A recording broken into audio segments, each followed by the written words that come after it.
Les Maasai sont un groupe ethnique nomade, gardien de bétail, qui vit le long de la frontière entre le Kenya et la Tanzanie. Leurs bêtes sont leur seule richesse, et ils se déplacent de lieu en lieu en cherchant de l'herbe fraîche pour leurs troupeaux.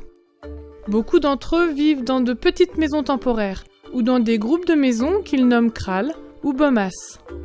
Ces humbles demeures sont souvent faites de branches et de bousses de vache.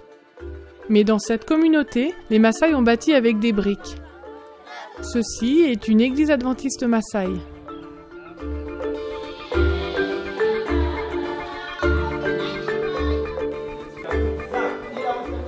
Les habitants de ce village sont heureux d'avoir découvert un Dieu qui les aime. Il y a quelque temps, un pionnier de la mission globale a apporté le message évangélique ici. Et aujourd'hui, un grand groupe de pionniers continue d'apporter l'espérance aux personnes qui n'ont pas encore été touchées.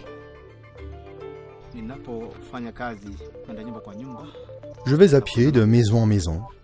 Quand j'arrive dans un foyer, j'invite chacun à se joindre à moi.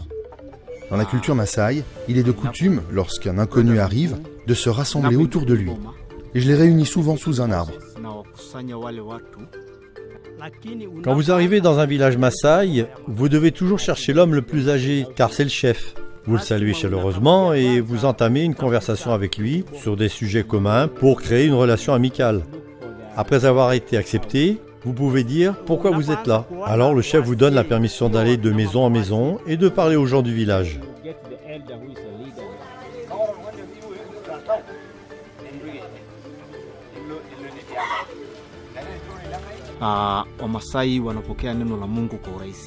Cela nous rend heureux lorsque le peuple Maasai accepte avec joie la bonne nouvelle.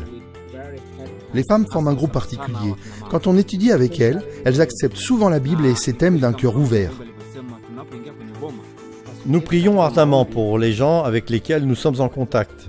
Et nous prions pour nous-mêmes aussi, afin que Dieu nous donne, par sa puissance, les capacités dont nous avons besoin, le tact et les talents pour le servir au mieux. Après avoir prié, nous nous sentons assurés que l'œuvre de Dieu remportera du succès.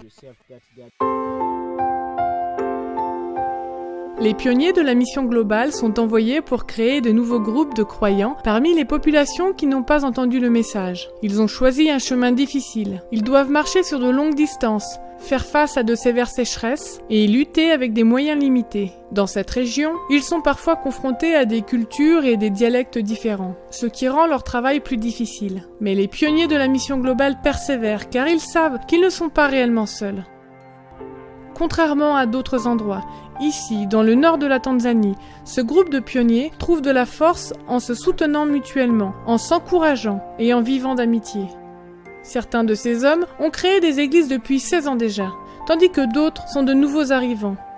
Même s'ils sont différents, ils partagent un but commun. Et quand on leur a demandé qui veut aller au ciel, quand nous pensons à l'avenir de notre travail en tant que pionniers, nous prions pour que notre marche de maison en maison se transforme en un groupe d'études de l'école du sabbat, puis qu'une église telle que celle-ci se construise. Mais en définitive, le plus important, c'est que Dieu prépare les cœurs pour le ciel et qu'il forme les nouveaux convertis à devenir des disciples capables d'en faire d'autres.